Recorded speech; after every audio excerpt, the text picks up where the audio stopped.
For over a decade, there has been one game that has continually defined what it means to be a grand strategy.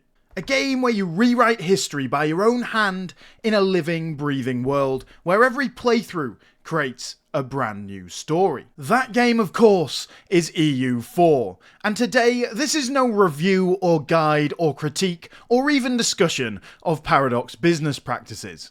It's simply an ode. An ode to a game that showed me what a strategy game could truly be.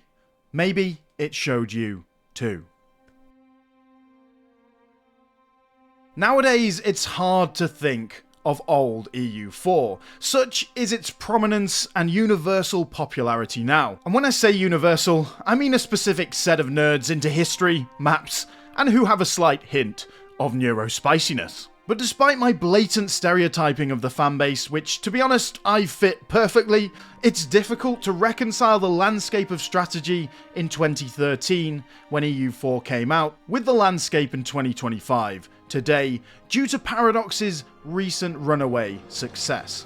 So when we look at EU4 and its impact today, we need to remember that this is the game that changed the game. But first, let me take you back to a time when Skyrim had only had one release, and Modern Warfare 2 had to install a skip feature on a mission in the main storyline. You see, before EU4 came out, I did play some strategy games, in between bouts of shouting obscenities at my friends in Call of Duty. Strategy-wise though, my journey began with the real-time strategies of the early 2000s, Age of Empires, Rise of Nations, Command and Conquer, and slowly but surely, I made my way onto more complex games like Rome Total War.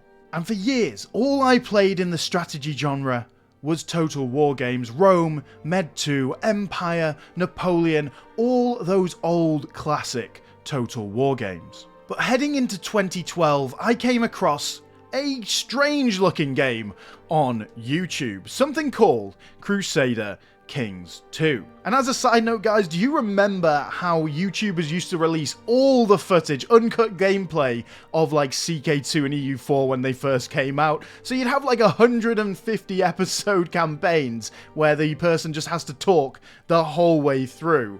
Those were definitely simpler times. And after watching quite a few CK2 campaigns, I got involved. It was strange at first, there were no battles after all, and it played in real time. But I really began to like it with its wacky, over-the-top events and flavour. And through CK2, I was introduced to Hearts of Iron 3 and fully became besotted by the games of a relatively niche and lesser-known gaming company called Paradox Interactive.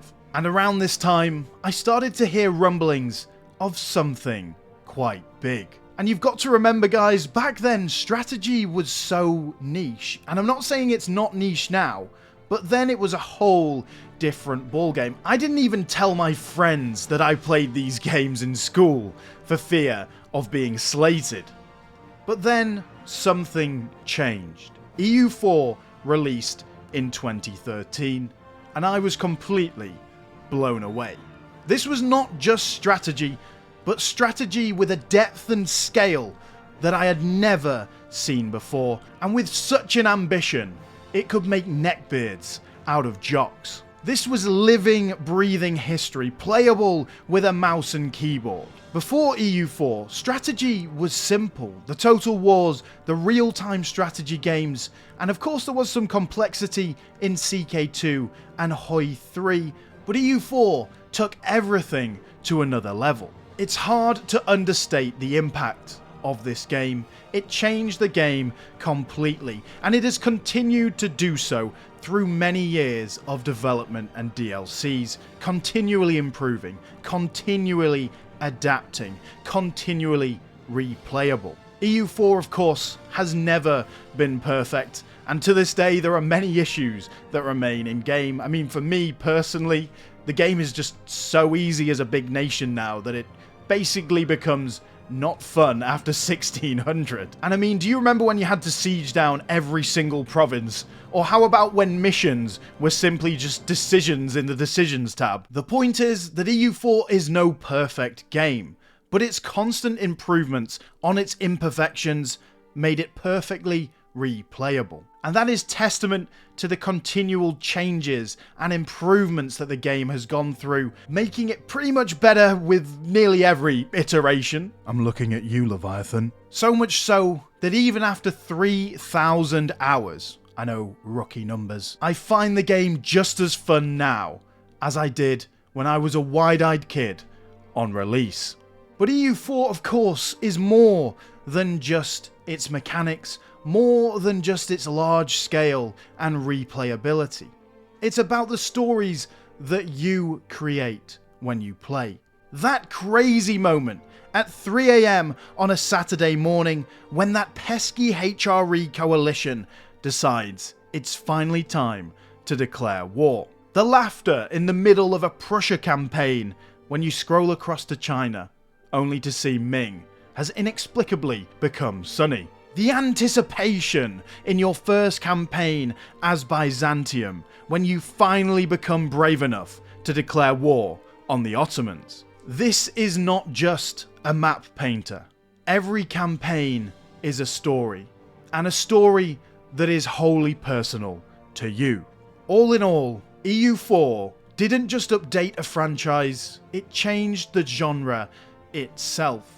It catapulted grand strategy from the dingy corner of the internet to popularity on a scale that no one even thought possible in 2013. Not the dingy corner anymore, somewhere a little ways off the centre stage, but it's certainly now well lit and has snacks and refreshments. And even if EU4 isn't your favourite Paradox games, maybe you prefer something newer, EU4 paved the way through its success for Paradox to release these newer titles. EUIV4, CK3, Victoria 3, all of them owe something to EU4's successes and failures. With of course EUIV4 and CK3 now being extremely popular in their own right. And now finally, after 12 years, EU4 reaches its last post. EU5's shadow looms larger every day, with what seems like an even greater depth and scale. But EU4 can't just be forgotten or replaced. Its legacy is already cemented in its impact on its offspring. For over 10 years, it's been the standard by which all grand strategy is measured against. It's been a friend, an enemy, an obsession, a love, a hate, a money pit, a teacher, a journey, a story. For most people, EU4 will be remembered as the game that made grand strategy a worldwide phenomenon. But for me, I'll simply remember it as the greatest grand strategy game ever made. So let's raise a glass to EU4 in its final twilight months for all the memories, the good times and the bad. And let's hope that EU5 can live up to its grand legacy. So guys, that was my personal ode to EU4 to thank it for everything that it's done for grand strategy. I hope you did enjoy, and with all sincerity, I will say that I am looking forward to EU5, but I couldn't just let EU4 go out without a toast. So here's a toast to what was truly, and is still, a fantastic and brilliant grand strategy game. Make sure you do comment down below on the video your thoughts on it, and of course your thoughts on the legacy of EU4 itself. And if you did enjoy the video guys, a like would be massively appreciated. I'll see you all again on the next video.